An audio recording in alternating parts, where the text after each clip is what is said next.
everyone. Welcome to our channel ISC Steno. We are starting the passage at speed of 80 words per minute. Start. Sir, many farmers are not able to obtain the advantage of minimum support prices because procurement centers are sometimes at a considerable distance from their farms and villages.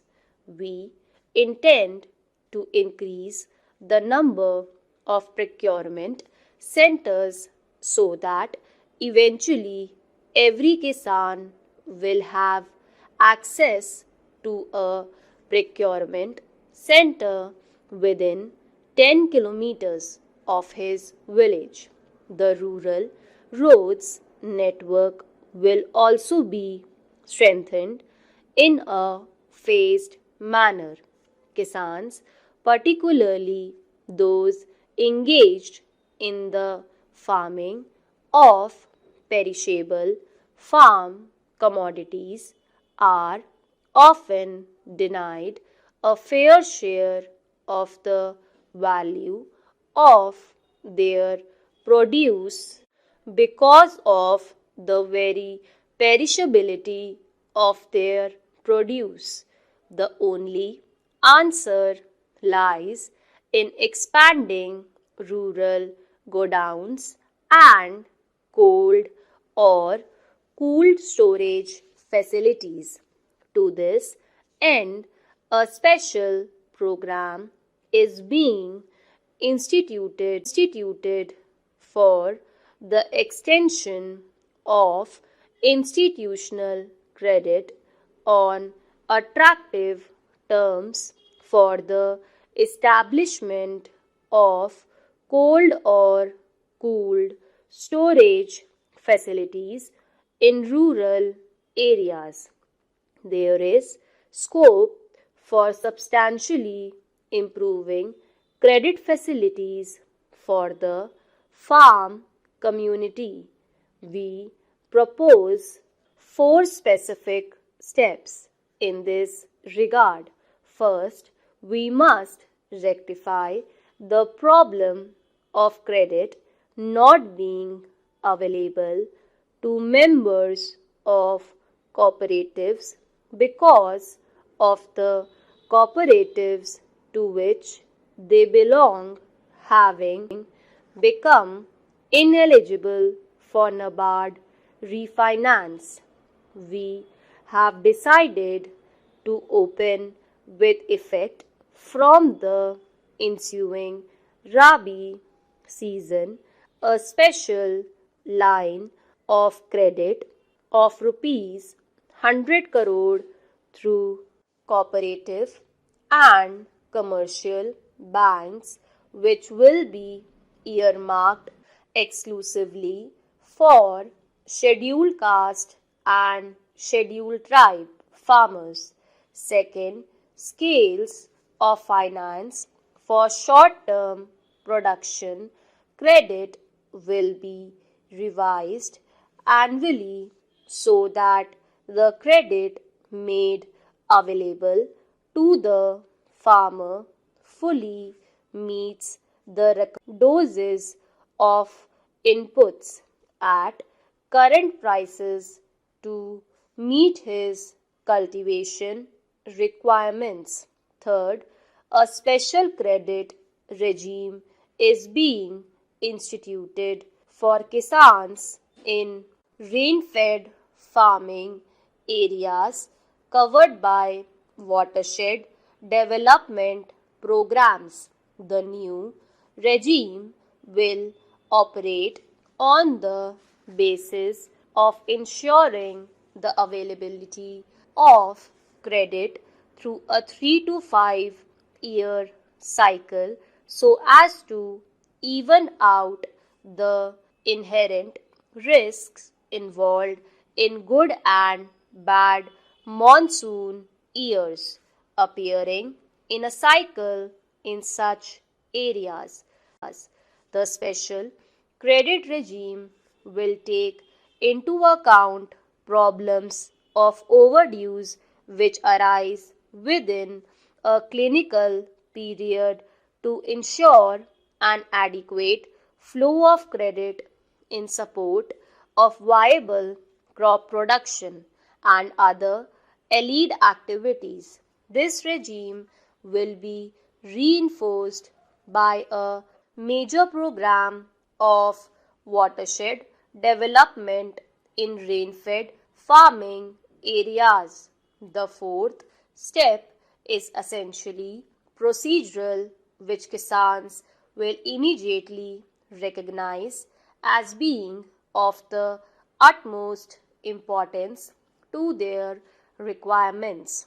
The National Agricultural Credit Relief Fund will devise a comprehensive relief policy based on the special characteristics of production and the severity of damage in different agro-climatic zones through the rescheduling of loans and waivers of interest and principal in defined circumstances. The credit needs of farmers in different zones will be kept in view while we have invested astronomical sums of money in land improvement and irrigation. Our management of land and water resources has been so poor as to render the benefits secured far below optimum achievable. We propose to take a number of steps to improve the management of our land and water resources. During the next 5 years, irrigation waters will be made available on an assured basis to an additional 1 crore hectares of land in the command areas of canal projects. The authorities concerned will be held responsible for water reaching the farmers in assured quantities and at the right time.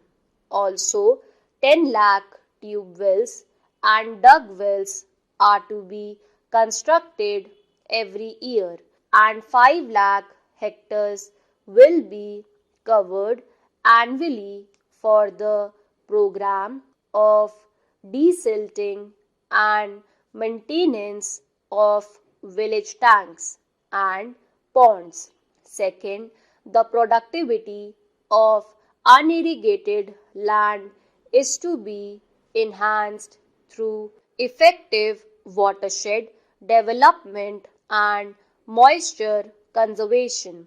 This program will extend to 50 lakh hectares during the 10th plan. Third, 25 lakh hectares of barren land will be reclaimed at the rate of 5 lakh hectares a year. We need not wait for the commencement of the 8th plan to take up these projects. A beginning should be made this year itself. Plasticulture holds vast potential for increasing agricultural productivity. The uses of plastic are many, especially in irrigation, storage, and packaging. Existing plasticulture schemes will be substantially expanded. It is proposed to extend incentives for the installation of sprinkler of irrigation systems to all farmers. During the 10th 5-year plan, 1 lakh additional sprinkler systems and 1 lakh drip irrigation systems will be installed to optimize the use of scarce water resources. Good seeds are the basic foundation of higher agricultural productivity. The new seed policy is under implementation, and the buffer stock being built will ensure that Kisans have access to high quality seeds and planting material at reasonable cost. We are particularly concerned about small marginal and SC/ST farmers with effect from Rabi 1999 to 2000. Supply of improved seeds will be ensured. Agricultural research is simply not getting the attention or priority it needs. We are reconstituting the Indian Council of Agricultural Research, and I shall take over as its president. We have two major objectives in mind.